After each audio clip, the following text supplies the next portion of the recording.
Ladies and gentlemen, you are watching yet another episode of Lima Shenanigans of 1977. It's Thursday night, and you know what that means. It's time for your TNA Event Center Wrestling Report. And now here's the man to give you that report, Mr. Eric M. Lima.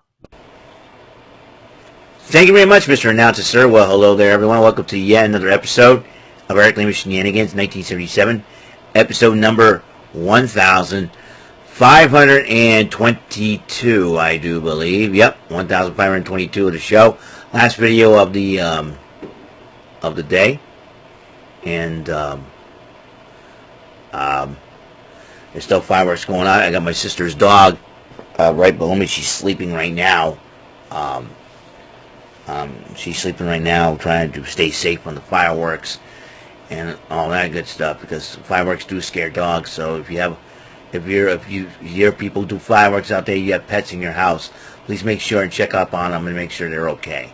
And if they're scared, be with them, comfort them, and to make sure that everything is okay. So,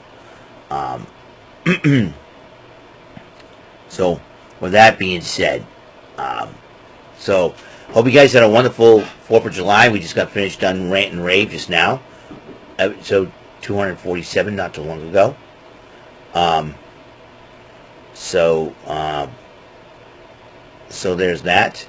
So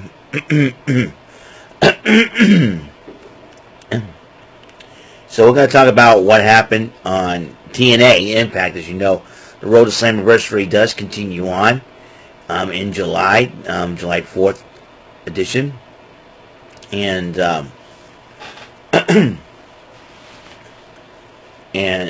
this a lot of crazy things happening. You know, the system always has their fingerprints all over it. Now, first matchup, Leon Slater going one-on-one with Trey Miguel in a great matchup. I want to reach my back scratcher. Problem is, I can't move without my sister's dog, Sakari, underneath here. Well, anyways, the match was going well, and Trey Miguel had Zachary Wentz in his corner.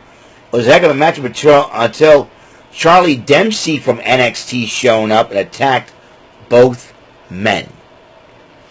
And that's got to be a big mistake on Charlie Dempsey's part. So there's that. And even Charlie Dempsey attacked the referee. That's how bad it was. So I wouldn't be surprised if any repercussions could happen on the NXT after Heatwave.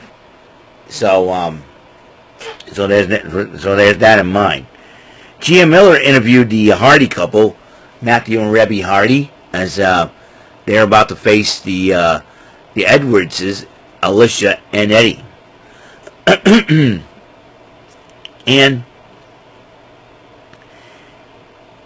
And Rancid member Lars Hendrickson, the lead singer, had Dane Luna and Jody Threat battle each other in a 10-minute challenge. And this was a heck of a challenge. These two ladies went at it a little heated in a moment, but then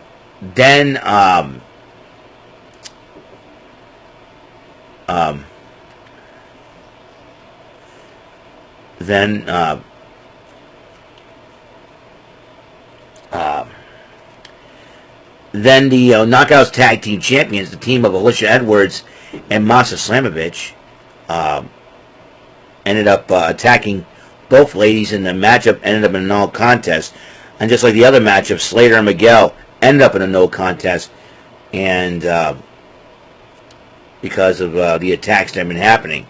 So everybody wants a piece of somebody, and they didn't want to see great matches, so those two matches were ruined. Mustafa Ali was talking to Santino Marella, and I think Santino Marella is not very happy of the actions of Mustafa Ali, and he may have to raise the stakes for the X Division title at Slammiversary against Mike Bailey, if that match ever to happen, which it might. Meanwhile, Mike Santana addresses the Slammiversary qualifiers. He faces Frankie Kazarian, and he wants to win this matchup. He wants to win this matchup and try to conquer and be the victor to go for a world title, to redeem himself after all he's been through, especially in AEW with Ortiz.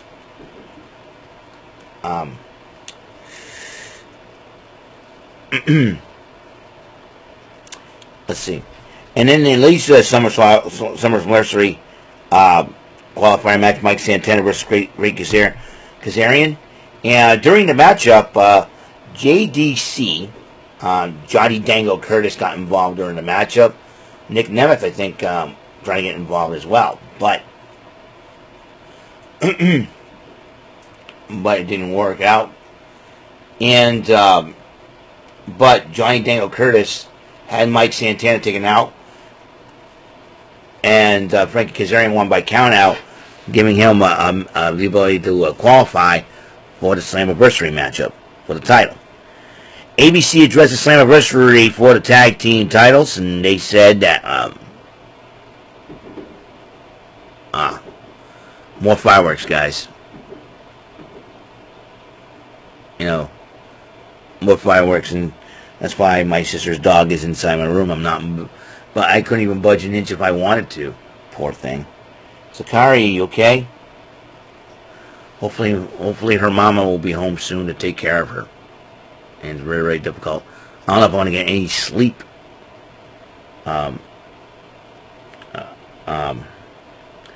So there's that.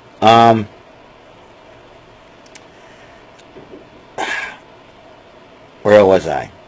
So anyways, PCO was very angry about what AJ Francis did to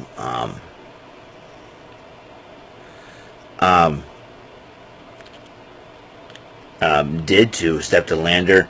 The doctor's trying to calm down PCO, and the doctor says, we'll have to deal with it. And then all of a sudden PCO was trying to hold and then give a little bit of energy to Step to Lander. She sits up and she's like feeling weird. So is she actually in love with PCO? Only time will tell. But First Class decided to address that whole situation, and Santino Marella interrupts them. That, hey, you're going to defend your next week. You're going to defend your digital media championship because you say you're a fighting champion and approve it. And then at Slammiversary, one-on-one, AJ Francis will go one-on-one with PCO. So who is AJ Francis defending the digital media titles against? We'll have to find out next week. The Battle of Couples, wrestling couples, Eddie and Alicia Edwards against Matt and Rebby Hardy. I think Brian Myers tried to get involved in the matchup, but in the end, Matt and Rebby Hardy did win the matchup. Brian Myers and Eddie Edwards did confront Marella. ABC interrupts them, and then Santino goes, okay, you guys are going to have a match next week. And he was about had enough. And then Jordan Grace addresses Ash by Elegance, and she said, you're off somewhere. You should be focusing on matches and all. And Jordan Grace is determined to beat Ash by Elegance for the championship, to retain her title. Jake Sutton addresses Joe Hendry for the Slammiversary qualifier, and that match has happened. Joe Hendry addresses the crowd before the matchup and addresses Jake Sutton before the match. This was a heck of a matchup. Joe Hendry won, and then Joe Hendry, he says, anything is possible if you believe. But then the system were leaving the arena in their SUV, and Moose asked him, so I took out my Santana, but I did not lay a hand on Nick Nemeth. So Moose probably feels very suspicious of that situation. And meanwhile, Frankie Kazarian is standing outside the building with a cigar in his hand saying, Marks. And that'll do it for episode 1522 of Eric Lima Shenanigans in 1977. Well, and hope you guys had a great 4th of July. I know I did. I want to thank everybody for tuning in to the show. Thank you for tuning in to Rant and Rave. Like I said, like Brandon Martin said, next week we're going to have Donovan Dijak on the show. Potentially get an interview going, and we're going to talk to him and ask him a few things.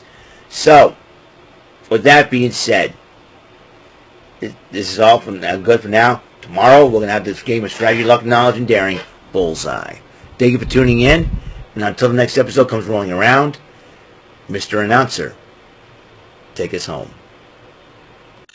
That is all for today's episode. This is your announcer speaking for Eric Lima Shenanigans of 1977. A Big Beefy E, doing for Bob Saget Productions, and in association with Raven Bofa Telepictures and Distribution. Thank you for watching today's episode. Tune in next time for another episode of Eric Lima Shenanigans of 1977. Goodbye for now.